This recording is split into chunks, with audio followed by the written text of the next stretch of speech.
Hello, I'm Olivia, and I struggle with creativity. I'm a singer and a songwriter, and I am working on unblocking myself so that I can be more aligned with myself, so that I can feel more confident and more authentic living in a more creative way. So I'm doing the artist's way, and I just completed week one. So I wanted to share a little bit about what my experience was like. So the first most important thing when you're doing the artist's way is the morning pages, where you write 3 stream of consciousness journal pages every morning when you wake up. And I have been doing this for longer than just this week, but I just this morning finished filling up this notebook. So I'm feeling very accomplished by filling up this notebook full of just the crap that's in my mind. So I've been really consistent with my morning pages, and I've just been loving that process of waking up in a really calm way. Just wake up, I make my coffee, and I come to my desk and I just write and just let some stuff out. And I think it just helps to like keep something open. You're like unclogging a drain, I feel like. And I think I've had some nice moments where like, a lot of it is just logistics. Like, here's what I'm doing today. Here's what I have to do tomorrow. Like, whatever logistics stuff that you just can clog up your brain. A lot of it's anxiety or worry. But I do feel like some of that has been clearing away a little bit, and I've been able to get to some deeper emotions that I didn't really know were there, which has been interesting. Because I think that I kind of have thought about this before, but that you can sort of use an addiction to your cyclical thinking, whatever kinds of thoughts that you tend to have. It's like a habit of these are the thoughts that I tend to have, or these, negative thought patterns, or whatever it is, whatever kinds of thought patterns you get into.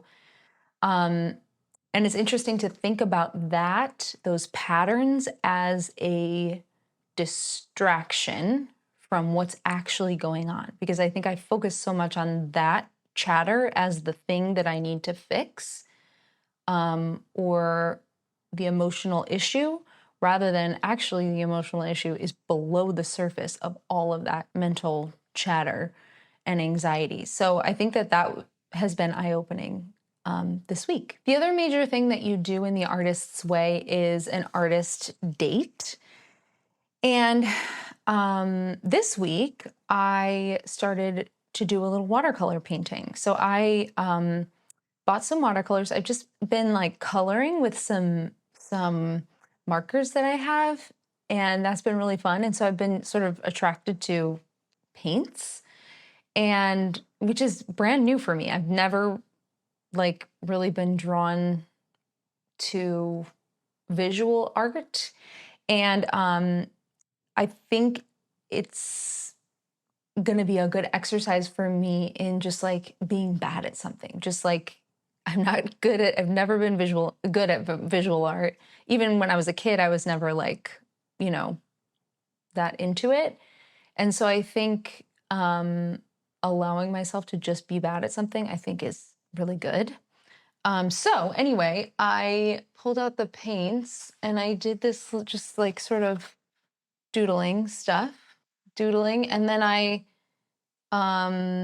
that was really fun to just explore. And then I did another little painting of this. I kind of went off of one little doodle that I had there and kind of made that bigger.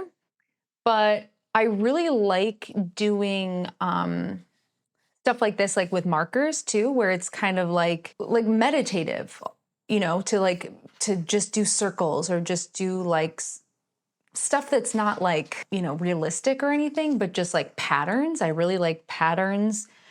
So this is really nice and meditative and fun to play around with how the watercolor changes when you add water and like mixing some colors and stuff. And so anyway, that was really fun. And I think that was a really good artist date and something that I'll definitely come back to. Really loved that. The first chapter in The Artist's Way is talking about, it's called Recovering a Sense of Safety. And she talks about a couple of main things in this chapter. The first one being shadow artists. So being a shadow artist or having a shadow artist, you maybe don't take yourself seriously in terms of your art. So she gives examples of people who might be sort of adjacent in their careers to artists, but don't follow through with their own creative pursuits. And I think partly I kind of think that that's what I have done in terms of teaching. Like, I love teaching and, it's a big part of my life, but I do think that that's sort of adjacent to my creativity. It's helping others be creative and express themselves, but it's not me expressing myself in that moment. So it might be somebody like who works at a magazine when really they want to be a photographer, I don't know, some kind of thing like that. So it's this idea that these shadow artists didn't get this sort of nurturing that they needed, or are not getting the kind of nurturing they needed. And really the process is nurturing yourself. You have to kind of be your own support system. You may have gotten, some kind of negative feedback when you were a kid. I hear a lot from students like, well, when I was 8, my voice, my music teacher told me that I should just keep my mouth shut, or like, I'm not a good singer, or another kid told me that, or something. And you can really internalize those things, I think. And so, I think that that's really important to recognize, like, oh, that's where that comes from. And also, why should I ignore that, and just support myself? The other thing that stood out to me was an idea of the shadow artist sort of not taking themselves seriously. And I definitely relate to this. I think, it's easy to say, well, because I'm not doing this full time, like, why should I take myself seriously? You're not like the real deal. You're not doing it in the way that you should be doing it. And so it was kind of interesting too. She talks about how creativity is play, but in order to play, sometimes that's really difficult for like a blocked artist or a shadow artist, because you want everything to be good. And I definitely relate to this, where it's like, I don't feel like I can do the art unless it's good. It's got to be good, because, what does that say about me and my identity if it's not good? But you need to play in order to keep the creativity flowing. So, allowing yourself to play is hard work in a way. And so I think for me, like this painting stuff that I'm trying to do, it's kind of like, I'm going to be bad at it. I'm not good at painting. But it does not matter. It was fun, and I got to play with colors. It was sort of meditative. I kind of got in the flow of it. And so you have to lose that judgment of this is good or this is bad, and kind of just enjoy the process. So that was really helpful for me, I think, this week. And then the other big part of this chapter is talking about core negative beliefs. And there's, I was talking about the morning pages, and this like constant anxious chatter that I feel like I have in my head, and I'm sure a lot of us have. But when you're blocked and you're telling yourself this story over and over again about how you're not good at something, or you're not good enough, or, it's almost safer to stay there, because you know what it is. You know what it's like to live in those cyclical thoughts. And so to break out of that would be sort of scary. You don't really know what's on the other side. So it's sort of like the fear of the unknown, or fear of taking a step, or fear of, what if I really tried, what would happen? So I think that was really helpful for me too, to think like,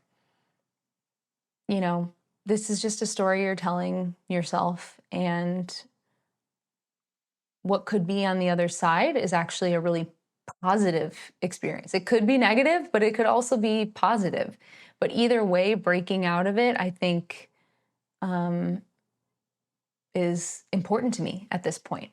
So then there's like all these tasks that she has you respond to all these different tasks, like list 3 old champions of your creative self-worth, select and write out one happy piece of encouragement and write a thank you letter, like all kinds of different things.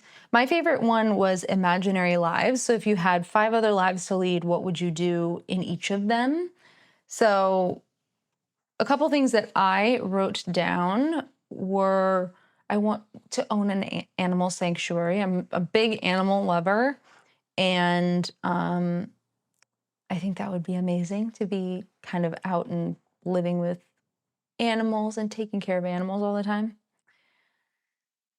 Probably too much work for me, honestly, but I love the idea of it. To be Another idea was to be an Olympic track athlete. Every time I think about the Olympics, when the Olympics come on, I just love watching the runners. And I am a runner, but I'm not like super fast. I'm just chugging along out there. But I love the runners. I've always loved the runners. So I would be an athlete, track athlete. And my other 3 were being a painter. I'm interested in that right now. Being a novelist and a touring singer-songwriter. So to not have this lifestyle where I'm teaching and writing, but just like really being out on tour. So I think that just like allowing myself to imagine these other lives and like dig into the things that I really am interested in is cool. It's fun. And I think that imagining this kind of opens something up. You know, you're like, okay, owning an animal sanctuary, like I have my sweet cats that I love so much.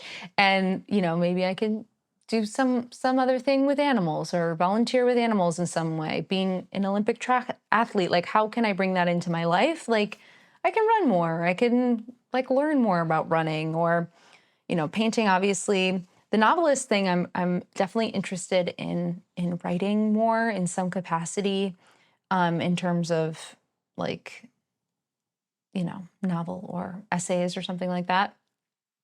And then touring singer-songwriter really has always been my dream. So in terms of like output of like my creative stuff, I did not work on writing songs every single day, but I did complete one song and started working on that with my boyfriend, which I feel like that was like sort of like production stuff, but the song is written. That happened this week, and then wrote 2 like other parts of songs, like started them. So I think that that was great. I mean, that's a great start. And I think that this week I'd like to focus on making sure that I write some bit of a song every day.